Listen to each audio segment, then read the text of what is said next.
Des manifestations suivies par nos reporters Estelle Forge et Lucas Léger que l'on retrouve tout de suite. Lucas, bonjour. Alors vous suivez pour nous la manifestation qui est partie il y a environ 1 heure de place de la Bastille. Quelle est l'ambiance actuellement ? Eh bien, il y a des milliers de personnes ici qui défilent dans les rues de Paris, principalement des Gilets jaunes. Ce sont des groupes de Gilets jaunes qui ont appelé à manifester depuis Bastille. Vous l'avez dit, il y a plusieurs appels à manifester. Ils veulent manifester contre les lois liberticides, en premier lieu desquelles l'extension du pass sanitaire annoncée par Emmanuel Macron le 12 juillet.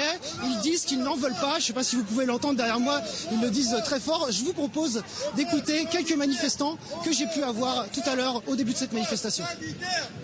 La vaccination, chacun doit avoir le droit de le faire ou pas. Ça, c'est pas le problème. Mais le problème, c'est qu'ils veulent mettre une ségrégation parmi la population. En fait, c'est juste un passage, c'est pour nous diviser. Et ensuite, le pass sanitaire, ce sera pour tout le monde. Aujourd'hui, depuis l'allocation du président de la République, le 12 juillet, c'est un tournant de notre histoire. Des anciens se sont battus pour la liberté, l'égalité et la fraternité. Aujourd'hui, ce président tout remet en cause. Aujourd'hui, on va imposer un pass sanitaire. Les gens sont libres de se choisir de se faire vacciner, mais pas imposer un pass sanitaire. Progressivement, on va se retrouver dans une dictature pure et dure, comme en Corée du Nord, à dose homéopathique, sans qu'on s'aperçoive.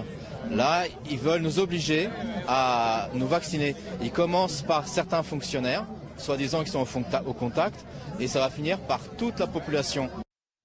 Ces manifestants, ils n'ont pas beaucoup d'espoir dans les institutions pour arrêter cette loi. Ils considèrent plutôt que c'est la mobilisation dans la rue qui permettra de faire plier le gouvernement. Il y avait eu la semaine dernière 114 000 personnes dans les rues en France, selon le gouvernement. Mais en réalité, pour ces manifestants, eh bien, ils étaient beaucoup plus nombreux.